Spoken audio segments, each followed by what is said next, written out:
बल्कि ये वक्फ बोर्ड की जमीन होती है गरीबों की मदद के लिए, वक्फ बोर्ड की जमीन होती है लोगों की ताउन के लिए। आज बेटियां मुर्तद हो रही है। भिवंडी की एक बेटी मुर्तद हुई, उससे पूछा गया क्यों मुर्तद हुई, उन्होंने कहा कि गुर्बत की वजह से। आज वक्फ बोर्ड वालों के पास मुर्तद होने, गुर्बत की वजह से मुर्तद होने वाली बच्ची का लिस्ट क्यों नहीं उनके पास?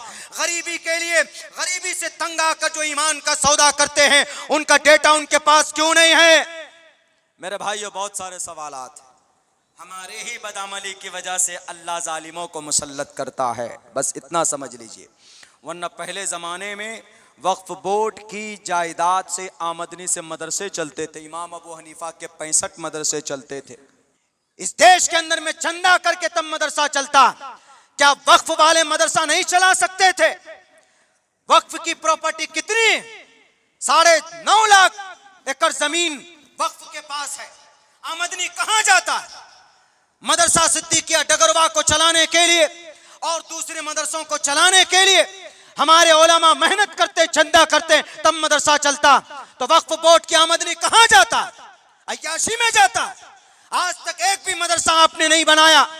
वक्फ बोर्ड वालों, आपसे सवाल करता हूं मैं, जो जिम्मेदार हैं, आज अगर कोई कानून आ रहा है तो बचने की बात तो होनी चाहिए। आज कोई कानून बना है तो हम परेशान हैं कि हमारी जमीन जाने वाली है। आपके गलत करतूत की वजह से आपकी जमीन जा रही है। याद रखो, ज़हरल फसाद फिल बर्रि वल बहरी बिमा कसबत ऐदिन नास। जमीन बेची गई वक्फ बोर्ड की 70,000 एकड़ जमीन महाराष्ट्र के अंदर सिर्फ 25 साल के अंदर। बेचने वाला कौन? आरएसएस वाला, बजरंग दल वाला? नहीं जनाब, जमीन बेचने वाला मुस्लिम थे, टोपी और दाढ़ी वाले थे। आज भी हैदराबाद, पुणे, मुंबई के अंदर में वक्फ बोर्ड की प्रॉपर्टी है, उसका किराया महीने का 25,000 रुपए है। वक्फ बोर्ड के फॉर्म पे, रजिस्टर पे सिर्फ 2500 लिखा जाता। 12-22,000 रुपए कहां जाते? जरा बताओ। वक्फ बोर्ड की जमीन का बेचना जायज है तो क्यों बेचा आज तक? क्यों बेचा आज तक? आज भी वक्फ बोर्ड अगर चाहती तो पूरे भारत के मदरसों को ताउन पेश करती। हमारे मदरसे वालों को चंदा करने की जरूरत नहीं थी। वक्फ बोर्ड चाहते तो अपनी आमदनी से मस्जिद के इमाम को तनख्वाह देते। वक्फ बोर्ड चाहती मोहल्ले मोहल्ले में मकतब बनाते। वक्फ बोर्ड चाहते तो इलाके इलाके में मकतब बनाते। वक्फ बोर्ड चाहती तो यूनिवर्सिटी बनती। वक्फ बोर्ड चाहती तो कॉलेज बनते। वक्फ बोर्ड चाहती तो हमारे हॉस्पिटल बनते। वक्फ बोर्ड चाहती तो यूपीएससी में क्रैक करने के लिए, डीएम और एसपी बनाने के लिए हमारे लिए कोचिंग सेंटर का वजूद, कोचिंग सेंटर बनाते। वक्फ बोर्ड चाहते तो हमारे बच्चों को नीट में, मेडिकल लाइन में तैयारी के लिए उनके लिए कोई कोचिंग संस्थान बनाते। लेकिन कुछ नहीं किया। सिर्फ 10 करोड़ रुपए, 30,000 एकड़ जमीन के ऊपर में मोबाइल का टावर लगा हुआ है। सालाना 10 करोड़ रुपए सिर्फ सुबह महाराष्ट्र में आता। अगर पूरे भारत में 4.5 लाख एकड़ जमीन रजिस्टर्ड है बाज़ाब्ता वक्फ बोर्ड में, अगर इनमें से 1 लाख एकड़ जमीन भी किराए पर अगर इस्तेमाल हो रहा है तो अंदाजा लगा लीजिए कि कम से कम 50 बल्कि 100 करोड़ रुपए सालाना। ये 100 करोड़ रुपए किस लिए हैं? शराब पीने के लिए या फिर फॉर्च्यूनर गाड़ी में घूमने के लिए? हम पूरी दुनिया की सारी एजेंसी को दावत देते, क्या आप आइए हमारे मदरसों को देखिए। हमारे मदरसों में क्या पढ़ाया जाता है, क्या खिलाया जाता है, क्या सिखाया जाता है। मदरसे में वही तालीम होती है जो आपकी गीता में है।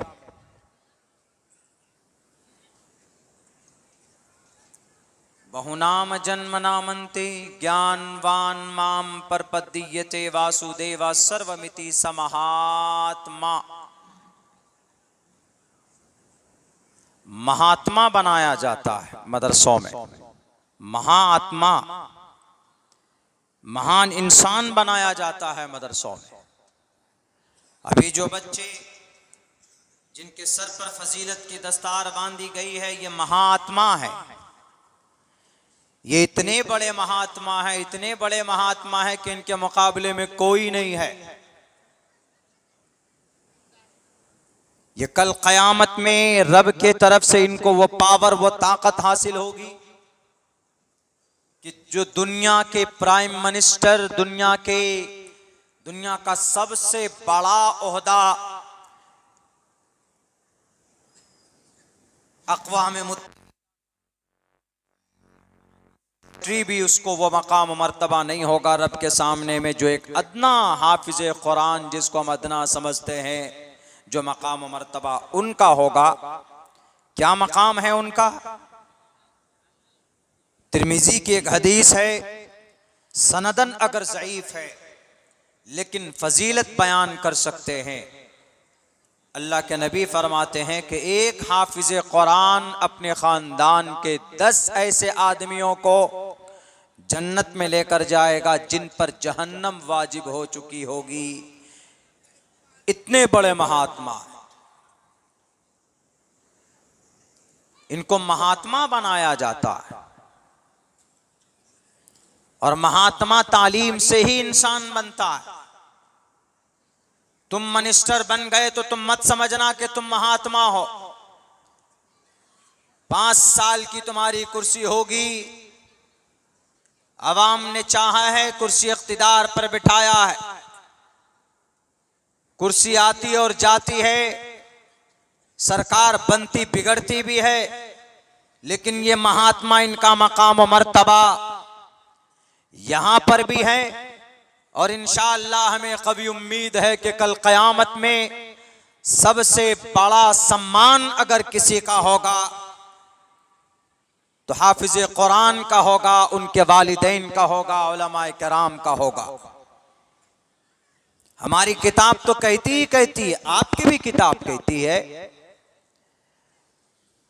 समहात्मा सुदुर्लभः। कहीं पर भी शास्त्र में नहीं लिखा है कि किसी के पास अगर दौलत है, कोई मंत्री बन गया या किसी के पास पावर आ गई, ताकत आ गई तो वह महात्मा हो गया। कहीं नहीं लिखा। महात्मा के लिए सिर्फ ऊंचे अखलाक का और तालीम का, ज्ञान का होना जरूरी है। और हमारे इन मदरसों में बच्चों को महात्मा बनाया जाता है, बच्चों को तालीम दी जाती है, बच्चों को पढ़ाया जाता है, दूसरा कोई और काम नहीं होता। फजर की नमाज से पहले बच्चे पढ़ना शुरू करते हैं, फजर की नमाज के बाद भी बच्चे पढ़ते, नाश्ते के वक्फे के बाद भी बच्चा 11-12 बजे तक पढ़ता। जोहर में खाने के लिए छुट्टी होती है, जोहर की नमाज के बाद भी बच्चे पढ़ते हैं। असर से मगरिब तक की छुट्टी होती है, मगरिब से लेकर इशा तक बच्चे पढ़ते हैं। बाज इदारों में इशा के बाद भी 10-11 बजे रात तक तालीम होती। तुम तो शराब पीकर नशे की हालत में धुत होते हो, शराब पीकर अपने बाजुओं में लड़कियों के साथ अय्याशी करते हो। तुम्हारे गुनाहों की वजह से जमीन पर अल्लाह का अजाब उतरने वाला होता है। अगर उस अजाब को कोई टाल सकता है तो हमारे इन्हीं मदरसों के मासूम बच्चों की कुरान करीम की तिलावत की आवाज सुनकर रब उस अजाब को टालता है।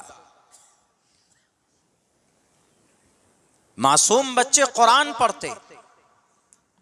कुरान पढ़ना पाप नहीं है, कुरान हमारा धार्मिक शास्त्र है, हमारी ईश्वरीय ग्रंथ है। कुरान ईशवाणी है हमारा, जैसा आपका ईशवाणी ऋग्वेद, यजुर्वेद, सामवेद, अथर्ववेद है। राणे साहब बिना पढ़े लिखे, बिना सोचे समझे मदरसा बंद करो, मदरसा बैन करो। इन मदरसों में आतंकवाद पैदा होता है। गॉड से किस मदरसे का पढ़ा लिखा था? प्रज्ञा सिंह ठाकरे किस मदरसे की पढ़ी लिखी थी? इंदिरा गांधी को गोली मारने वाली वो राक्षस सरदार कौन से मदरसे का पढ़ा लिखा था? मदरसे का पढ़ा लिखा वफादार होता है, मदरसे का पढ़ा लिखा देश का वफादार होता है। जैसे वो रब का वफादार होता है, वैसे भारत के संविधान का भी वफादार होता है। उदारा सर्व एवेति ज्ञानी तात्मे व मयमतम आस्थितः संयुक्त आत्मा मामेवामुत्तमाम गतिम। क्या कहा इसमें राणे साहब? इसमें यह कहा है कि जिस इंसान के अंदर ईश्वर की ज्ञान आ जाए उस इंसान का सम्मान करो इस जमीन पर, इस धरती पर, जिसमें ज्ञान आ जाए ईश्वर का। हमारे जितने भी उलमा हैं अल्लाह की शरीयत को जानते हैं, मतलब शरीयत का ज्ञान आना, शरीयत की का तारुफ होना, यही अल्लाह का ज्ञान है उनके अंदर। गीता में तो साफ ये लफ्ज इस्तेमाल किया है कि जिस आदमी में ईश्वर का ज्ञान हो वो गोया ईश्वर है। यानी जो शरीयत का जानकार है, गोया यानी जिसने अल्लाह के इल्म को हासिल कर लिया, गोया उनके अंदर अल्लाह की सिफत आ गई गीता के हिसाब से। बहुत अच्छी बात कही गई। इन मदरसों की बड़ी कुर्बानी पहले भी थी, इसीलिए खुदा के वास्ते इन मदरसों को बदनाम मत कीजिए। ये मदरसा हैं, अल्लाह और उसके रसूल का नाम, ये मदारिस जब तक रहेंगे, पढ़ने पढ़ाने वाले होंगे, हमारे बच्चे इसी तरह पढ़ते रहेंगे। और किसी भी मदरसे में आपने कुछ मदरसों में क्या पैसों का फंड दे दिया तो आप समझने लगते हो कि मदरसा हमारा गुलाम बन जाए। मदरसे में पढ़ने पढ़ाने वाले जो भी हमारे गुलाम बन जाए, हमारे इशारों से हम उनको पढ़ाएं, हम अपनी निज़ाम तालीम सेट करें वहां पर। नहीं, कुछ भी करो, कुरान पढ़ेंगे, पढ़ाएंगे, और हमें कुरान पढ़ने से कोई रोक नहीं सकता। मुसलमानों, आज आपके ऊपर अल्लाह का अज़ाब आ रहा है, उसकी वजह यह है कि आज आपका रिश्ता कुरान से कमजोर हो गया है। आज भी आप रिश्ता कुरान से मजबूत कीजिए। अल्लाह की मदद आपके नजरों के सामने अगर न उतरे तो अब्दुल्ला सालिम की जुबान काट दीजिएगा। मेरा वक्त 1.25 घंटे का तय किया था, लेकिन बहुत ज्यादा थका हुआ हूँ, इसीलिए मेरी गुजारिश पर उन्होंने 45 मिनट का हजरत ने वो किया। कुछ जरूरी बात कर जाना चाहता हूँ। मेरे भाइयों, मेरे साथियों, आज भी ये कुरान वही कुरान है जो 1458 साल पहले जिस शक्ल में कुरान था, आज भी इस कुरान के अंदर वही ताकत है जो 1458 साल पहले जो ताकत थी। आज भी वही अल्लाह है जो 1450 साल पहले जो जंगे बद्र के मैदान में जिस अल्लाह ने हजरत जिब्राइल को मदद के लिए भेजा था, आज अल्लाह की मदद क्यों नहीं आती? आज अल्लाह की तरफ से कोई नुसरत क्यों नहीं आती? 1309 मदरसे आसाम में बंद कर दिए गए, अल्लाह की कोई मदद नहीं आई। उत्तर प्रदेश में 23,500 मदरसों को बंद करने की पूरी साजिशें की गई, लेकिन फिर भी अल्लाह की मदद नहीं आई। बिल आखिर सुप्रीम कोर्ट ने जजमेंट दिया कि यह मदरसा बाकी रहेगा। अब कुछ जालिम, कुछ फसादी, कुछ शराबी, कुछ कबाबी हमारे बड़े मदरसों को टारगेट करना चाहती। नहीं मालूम कि चंद सालों के बाद बिहार के कुछ मदरसों को टारगेट किया जाए। आपके जामिया सिद्दीका जामिया, आपके जामिया भी उस लिस्ट के अंदर शामिल है। बिहार के कई इदारे शामिल, बंद कर दिए जाएंगे। कहे जाएंगे कि टोपी और दाढ़ी वाले बनकर निकलते। इन मदरसों को बंद करो, मुल्ला नहीं चाहिए। इन मदरसों को बंद करो, आलिम नहीं चाहिए, डॉक्टर चाहिए, पायलट चाहिए। ए जालिम, जरा याद कर, जिस वक्त इस देश को आजादी की जरूरत थी, उस वक्त अंग्रेज के सामने में कौन सा इंजीनियर था, कौन सा डॉक्टर था, कौन सा पायलट था? अगर उस वक्त अंग्रेज के सामने में सर पे कफन बांधकर कोई मर्द मुजाहिद खड़ा था तो उसका नाम शेखुल इस्लाम हुसैन अहमद मदनी था। अगर उस वक्त अंग्रेज के सामने में बरतानिया में जाकर और उनके ऑफिस में आंखों में आंखें डालकर अगर अंग्रेज से ये कहा है कि देश को आजाद करो, मैं गुलाम देश में रहना नहीं चाहता, तो उस मर्द मुजाहिद का नाम मौलाना मोहम्मद अली जौहर है।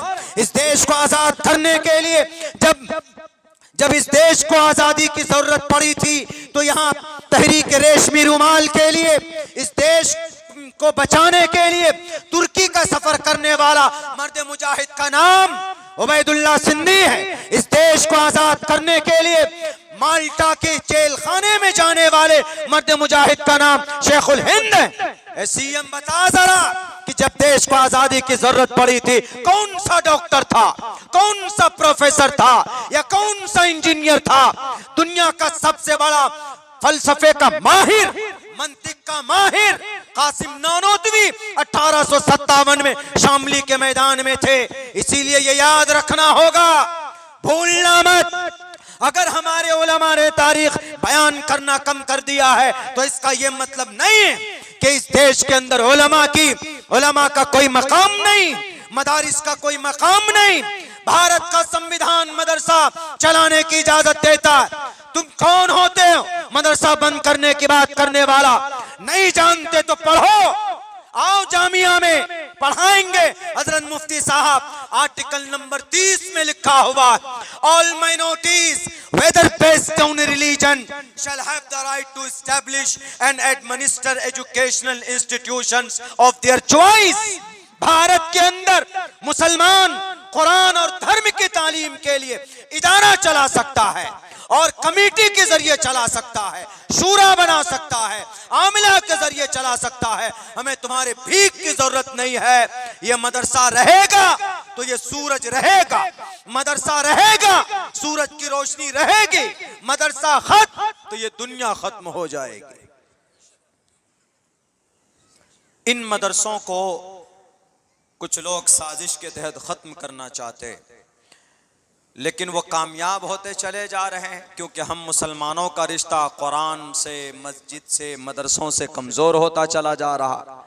अल्लाह की मदद नहीं आ रही। क्यों? क्योंकि रिश्ता खुसूसन नौजवानों का, हम मुसलमानों का कुरान से बहुत कमज़ोर। यहाँ 100 बच्चे की दस्तारबंदी बहुत बड़ी बात, लेकिन आइंदा इरादा कीजिए आप सब, मदरसा सिर्फ मदरसा के हमारे जिम्मेदार से नहीं चलेगा, आपसे भी चलेगा। ये तो मेहनत करते दिन रात। आप अपने बच्चों को भेजकर जहां पर भी इदारा है हाफिज कुरान बनाइए। आज भी इस कुरान में बहुत ताकत है। दुनिया जानती है कि इसराइल को अगर किसी ने घुटने के बल झुकाया है, 5000 नौजवानों ने झुकाया है। कौन? इसराइल, दुनिया का दूसरे नंबर का सुपर पावर ताकत, जिसके पास आयरन डोम है। आयरन डोम का मतलब आपके गली से कोई मोटरसाइकिल गुजरे तो वो उसको ट्रैक कर कर वहीं पर मार दे। आसमान में कोई मिसाइल आ जाए तो 300 किलोमीटर दूर से उसको ट्रैक कर कर वहीं पर उसका विनाश कर दे। उसको आयरन डोम बोलते हैं। ऐसी टेक्नोलॉजी इसराइल में, और ऐसी टेक्नोलॉजी को किसी ने हराया है। 5000 हाफिज कुरान ने हराया है। हमास के 5000 हाफिज कुरान, हाफिज है ना। हमारे और आपके तरह नहीं मोबाइल में पुष्पा 2 देखो, सलमान खान लॉलीवुड टॉलीवुड देखो रातों में। नहीं, वो लोग रातों में तहज्जुद में कुरान पढ़ते। 466 दिन तक जंग चली ना इसराइल में। 466 दिन में तकरीबन पता कितने हाफिज बने वहां पे? यानी जंग से पहले वो हाफिज बनने की फीसदी कम थी, रेट कम था, जैसे चल रहा है बन रहा है। लेकिन जब उनके घर तोड़ दिए गए, मस्जिद शहीद कर दी गई, उसके बाद उनका और कुरान से मोहब्बत उनका बढ़ गया। तो 466 दिन में तकरीबन 52 या 53 हजार हाफिज कुरान बने हैं। कहां पर? टेंट में के अंदर, घरों में भी नहीं। और उसी कुरान की वजह से इसराइल की गुरूर को तोड़ा गया और हाफिज कुरान ने तोड़ा। मेरे भाइयों, मेरे साथियों, कुरान से आज भी रिश्ता अगर आपका मजबूत होगा तो इंशाअल्लाह तबारक व ताला ये शराबी कबाबी पेशाब पीने वाले दुनिया में बहुत हैं। जो पेशाब पिएंगे, गंदा खाएंगे, तो जाहिर सी बात है कि उनका दिमाग भी उसी तरह होगा। ये कभी भी इस कुरान जैसी मुकद्दस कलाम के ऊपर सही टिप्पणी नहीं कर सकते। अल्लाह खुद देख लेगा। आप सही तो बनो, मुसलमान ही सही नहीं है। आम मुसलमान भी सही नहीं है, खास मुसलमान भी सही नहीं है। पढ़ा लिखा तबका भी गड़बड़ और आप भी गड़बड़। हम और आप सिर्फ योगी जी की अम्मा खाने में लगे हुए हैं। योगी जी की अम्मा समझते? योगी जी की अम्मा बहुत खाते, गाय का गोश्त खाते। मैं कल उत्तराखंड में था तो वहां ये कहा कि मौलाना गाय का गोश्त दूर, भैंस भी नहीं है यहाँ पे, उसको भी वो कर देते। हालांकि परमिशन है, वेदात में है, प्रोचितन भक्षण मांसाम वैष्णवम, मनुस्मृति में है कि किसी जंगल के पशु पक्षी प्राणी के भोजन है। जब किसी प्राणी पक्षी को ज़िबा करना चाहो तो मंत्रों द्वारा उसको पवित्र कर लो, खा सकते हो, मनुस्मृति में। लेकिन बातें सामने आती नहीं, छुपा कर रखते। अभी हमने महाकुंभ के बारे में बहुत अच्छी एक मैंने तहकीक पेश की थी लोगों के सामने में, लोगों को बड़ी अच्छी लगी, खुसूसन हमारे हिंदू भाइयों को भी। महाकुंभ का मेला, शास्त्रों में जो बात है वो करेंगे नहीं, जो पौराणिक कथाओं में उसको खूब करेंगे कि जी चले जाओ महाकुंभ में, चले जाओ गंगा स्नान कर लो, गुनाह धुल जाएंगे। गलत बात। वेदों में, मुसलमानों में भी अकीदा है, क्या है? मुसलमानों में भी अकीदा है, किसी की जमीन हड़प लो, किसी को बुरा भला कह दो, किसी को गाली दे दो, किसी पर उल्टा केस कर दो, उल्टा पुल्टा केस कर दो, और रिश्वत की थैलियां देकर कोर्ट कचहरी को खरीद करके जमीन पर कब्जा कर लो, चले जाओ हज करने, हज कर लो तो गुनाह को धुल जाएंगे। 100 मरतबा हज करके आओगे तो हुकूकुल इबाद को रब माफ नहीं करेगा। ऐसे हिंदू भाइयों आपके लिए है, पौराणिक कथाओं में, शास्त्रों में कहीं पर भी महाकुंभ का मेला नहीं है। पौराणिक कथाओं में ठीक है, उनका अकीदा है, मान सकते, लेकिन न ऋग्वेद में, न यजुर्वेद में, न सामवेद में, न अथर्ववेद में, सिर्फ ऋग्वेद में लफ्ज कुंभ मिलता है, लफ्ज कुंभा। विभिदा गर्वम नवमिन्नी कुंभा। इंद्रजीत देवता पहाड़ों को घच्चे घड़े के तरह तोड़कर पानी लोगों के सामने लाएगा, ये तो मिलता है। लेकिन प्रयागराज के महाकुंभ शास्त्रों में नहीं है, पौराणिक कथाओं में, मतलब किस्सा कहानियों में है। ठीक है, हिंदू भाई का अकीदा है कि आप गंगा स्नान करेंगे तो पाप धुल जाएंगे, धुल सकते। लेकिन अगर आपने किसी को मारा है, आपने किसी को पीटा है, आपने किसी टोपी और दाढ़ी वाले का मर्डर किया है, आपने किसी 105 साल पुराना मदरसे को जलाया है, आपने मॉब लिंचिंग के नाम पर, मुस्लिम के नाम पर किसी को तकलीफ दी है, तो आप गंगा स्नान क्या गंगा में बैठ कर रहोगे पूरी जिंदगी, तो परमात्मा तुम्हारे पापों को कभी नहीं धोएगा।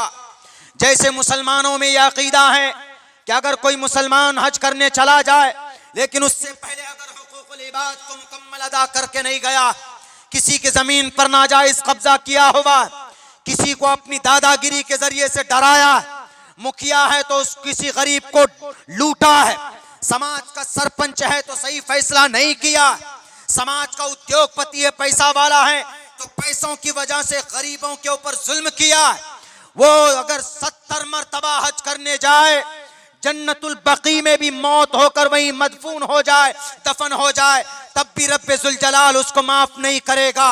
एक मरतबा क्या 100 मरतबा हज कर ले, हुकूकुल इबाद अल्लाह कभी भी माफ नहीं करता।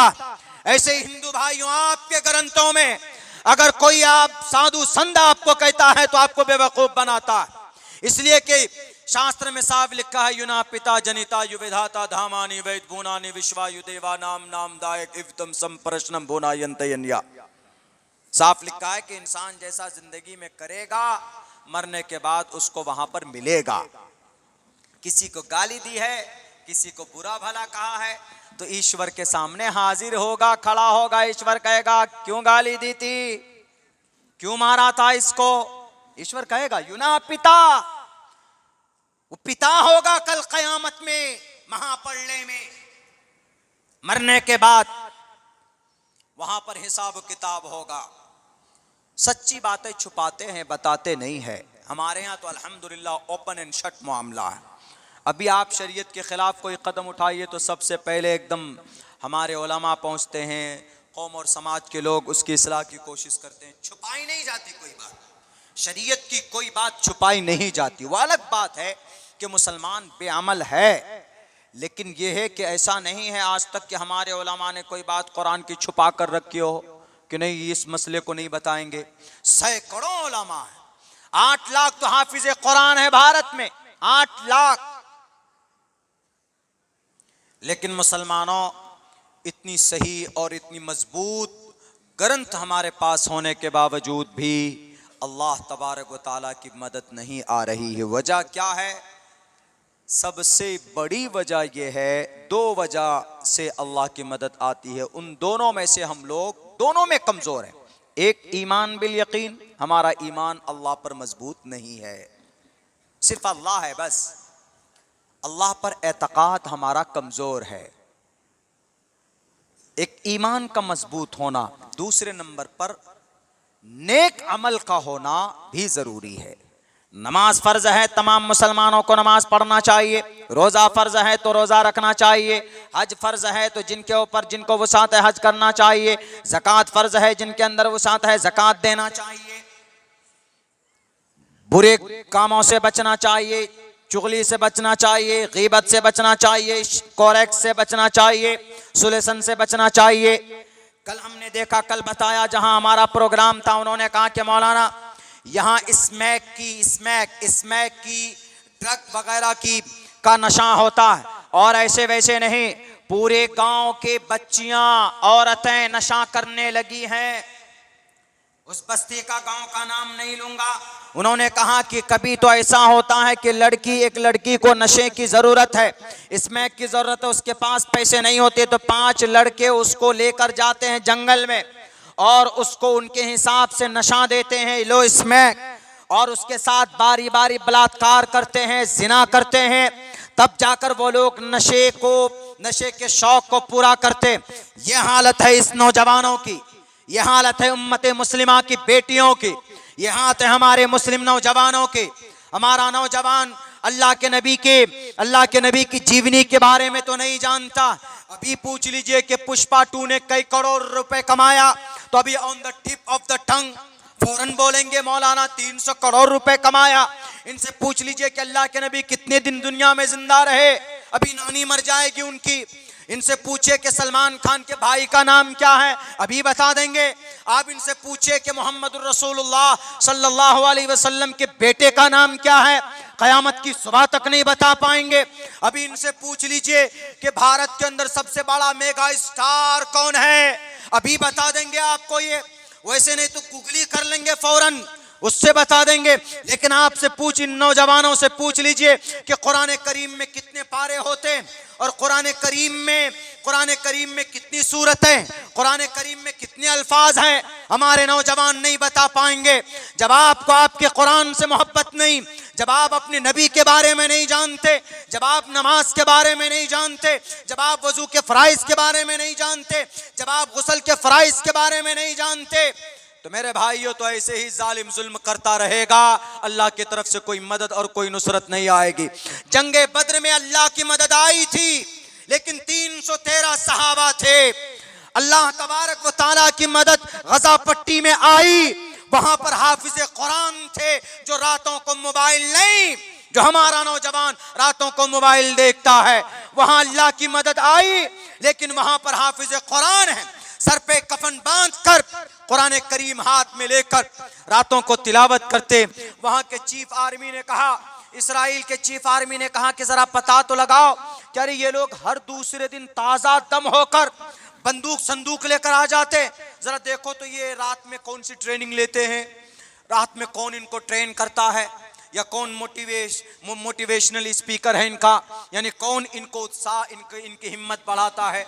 देखो तो जरा आहिस्ते आहिस्ते, चूंकि मौसाद भारत का दुनिया का सबसे बड़ा ऐसा जासूस है कि आपके भारत के अंदर, क्या आपके यहाँ पर भी महफिल में भी वो हो सकते हैं, यानी सबसे ज्यादा खुफिया एजेंसी में मजबूत मौसाद है वो ये इसराइल ही की एक एजेंसी। तो उन्होंने जब तहकीक पेश की कि अंदरूनी एतबार से कि अंदर में आखिर रात में ये करते क्या हैं जो अगले दिन पहले दिन से ज्यादा ताकतवर बनकर आते हैं, जरा देखो तो। तहकीक की गई तो रिपोर्ट सामने में आई कि ये मगरिब की नमाज पढ़ते हैं, उसके बाद ये खाना खाते हैं, उसके बाद इशा की नमाज अदा करते हैं, इशा की नमाज अदा करने के बाद सिर्फ एक काम होता है इनका, क्या नियत मानते हैं अल्लाहु अकबर, उसके बाद नफिल में कुरान पढ़ना शुरू करते हैं तहज्जुद की नमाज में, और फिर आधी रात तक पढ़ते हैं।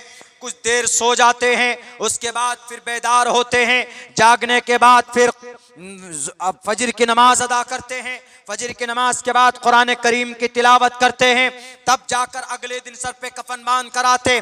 कहा कि इनमें तो कहीं दिख ही नहीं रहा है कि भाई इनको कहीं से मोटिवेशन हुआ हो, इनको इनकी कहीं हिम्मत बढ़ाई गई हो, तो ये कुरान पढ़ने में इतनी ताकत।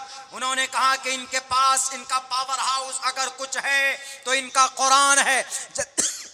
जब तक इनके बीच में कुरान होगा, इनसे मुकाबला, इनसे जीतना असंभव है, इम्पॉसिबल है। तब जाकर इस्राइल के चीफ आर्मी ने कहा कि हम हमास के नौजवानों का मुकाबला नहीं कर सकते, इसलिए कि इनके पास ऐसी जगह से ताकत आती है, हम जहां सोच नहीं सकते, जहां हमारी सोच खत्म होती है, वहां से इनको ताकत प्राप्त होती है, कुरान से ताकत मिलता है। हम कुरान को कैसे मिटाएंगे? कुरान के नुस्खों को जला देंगे, लेकिन सीनों में जो कुरान है हम उस कुरान को कैसे मिटा सकते हैं? इसीलिए हम सीज जंग के सीज बंदी का ऐलान करते हैं। अंग्रेज झुका, यहूदी झुका, आपके कुरान के सामने झुका। ऐ भारत के मुसलमानों, कुरान से रिश्ता मजबूत करो, इंशाअल्लाह तबारक व तआला अल्लाह की नुसरत आएगी। मदद मांगने वालों की जरूरत है, अल्लाह की मदद तो आपका इंतजार कर रही है। इसीलिए तय करो मेरे नौजवानों, जहां आप फिल्में देखते हो, गाना सुनते हो, वहां आप कुरान से मोहब्बत पैदा करोगे। कुरान करीम कम से कम पर डे एक रुकू तो पढ़िए, तिलावत कीजिए। महाराज, कोई आपका साथ नहीं आने वाला, कोई नहीं आएगा साथ, आपका अल्लाह ही साथ देगा आपका। कोई आया नहीं आया, गजा पट्टी में उनकी मदद के लिए कोई नहीं आया। दुनिया में बड़ी बड़ी कंट्री, यूनाइटेड अरब अमीरात है, जजीरतुल अरब है, बहरैन है, कुवैत है, अमान है, सब है, कोई नहीं आया। मिस्र भी नहीं आया, जहां बॉर्डर है कि चलो एक बोतल पानी भेज कर दे दें। तकरीबन 87,000 लोग शहीद किए गए। 466 दिन में एक कतरा पानी भी किसी ने मदद के तौर पर नहीं पेश की। हमास के गजा पट्टी के लोगों की, उन्होंने खुद से मस्जिद शहीद कर दी गई, मस्जिद के मलबे पर नमाज पढ़े, घर उनके तोड़ दिए गए, टेंट बनाकर बच्चों को कुरान करीम की तालीम दी। है ऐसी जुर्रत और ऐसा जज्बा हमारे और आपके तरह, वो भी मुसलमान, उनका भी अल्लाह एक है, उनका भी नबी जनाब मोहम्मद रसूलुल्लाह है, उनकी भी सुन्नत वही है, उन्हीं सुन्नत पर चलते जिन सुन्नतों की हम तकरीरों के अंदर में जिनका मुज़ाकरा और जिनका तज़किरा सुनते हैं। मुसलमानों, अमल की जरूरत है। 32 बुलडोजर लगाया गया पुणे के अंदर में, 32 बुलडोजर क्या करने के लिए? 28,2,828 घर तोड़ दिए गए, 7 किलोमीटर जमीन को वीरान कर दिया गया, 50 साल के मोहल्ले को खत्म कर दिया गया। अभी 4 रोज पहले पुणे के कोई मदद के लिए नहीं आया। गुनाह क्या था? 95% मुसलमान थे और अच्छे कारोबारी थे। देखा कि ये कारोबार में आगे बढ़ रहे हैं, 3 दिन तक 32 बुलडोजर लगाकर पूरे मोहल्ले को खत्म कर दिया गया। किसी की जुबान से आवाज नहीं निकली, कोई तंजीम सामने क्यों नहीं आई? हमारे वक्फ बोर्ड के लोग क्यों बिलों में घुसे हुए हैं? कब आओगे जुल्म के खिलाफ बोलने के लिए? आप हक पर हैं, आप आवाज बुलंद कीजिए। भारत का संविधान भी आपको इजाजत देता है और आपको शरीयत भी इजाजत देती है। अल्लाह के नबी ने फरमाया, उनसुर अखाका ज़ालिमन व मज़लूमन। 50 साल तक टैक्स वसूलते रहे, इल्लीगल नहीं था। आज 95% कलमा और टोपी और दाढ़ी वाला वहां पैदा हुआ तो उसको मलिया मेट कर दिया। 10 बजे के बाद 1 मिनट होता है तो प्रोग्राम बंद करो। पूरी रात भजन और कीर्तन होती है तो वहां पर उंगली नहीं होती। बैलेंसिंग होनी चाहिए। इसीलिए मुसलमानों, किसी पर भरोसा नहीं।